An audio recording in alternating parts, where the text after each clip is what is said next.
Yo, what up? It's going down with your boy Madden Scribble. And I want to rap about something that get asked a lot.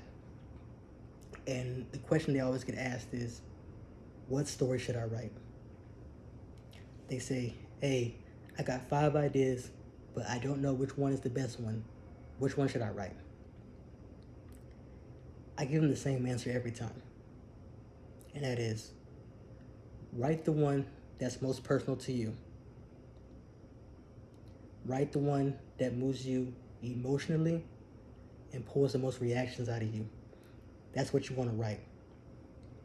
When you write that, that's how you're going to secure an authentic audience. And you may say, well, I don't want to write this because they may not relate to this or whatever. Don't listen to that. No matter how far-fetched or whatever you think it is, somebody can relate to it. For example, when you were younger, you might have said the wrong thing to somebody, and you might have got jumped by 10 people. And you think, oh man, that didn't happen to nobody else. That's something that only happened to me. I guarantee you, somebody out there has said something stupid to somebody, and they got jumped too. Not by 10 people, by 15 people. You see what I'm saying? It's not the exact same thing, but it's a variation. You may say, when I was 13, I lost both my parents, and then a month later, I lost my brother to gun violence. Somebody out there is going through the exact same thing.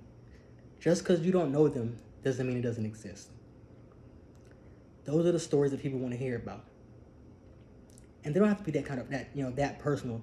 You can take that and mix it with the fantasy element. I do that all the time. I take traumatic things that have happened to me and people that I know, and I mix them into fiction, because I love to write fiction, supernatural things, And that's how you sell that, because it's still authentic, but you just put a little twist on it. That's all you got to do. And when you write stuff like that, you're going to secure an audience, because what they're worried about is A, either relating to that character directly, or B, being moved emotionally. If you can move somebody emotionally with your work, you can get you a lifetime fan, audience, whatever. You may say, hey, I hate the story now. I don't want to write it anymore. But because you moved that person, whatever your next project is, they're going to be there to see what it is. And they're going to want to support you. They're going to want to check it out, because you told a story that relates to them. And they know that story had to do with you in some way. You may not have come out and said, hey, I'm the one that this happened to, even though it happened to this character in the story. But when you write certain stuff in detail, you had to have gone through those kind of different things, or known someone who's gone through it. That's the only way you can write something so authentic, because you're bleeding through it. And that's what they say writing is. When you're ready to write something, make a cut, you bleed. Bleed all over the page. And that's what I do every time I write. I bleed all over the page. Sometimes when it's comedy, I'm still bleeding, I may take a situation that was serious and make it lighthearted or whatever, but these are real things that I go through, that I've been through, people that I know that I've gone through. And that's what you want to write, because people can feel that.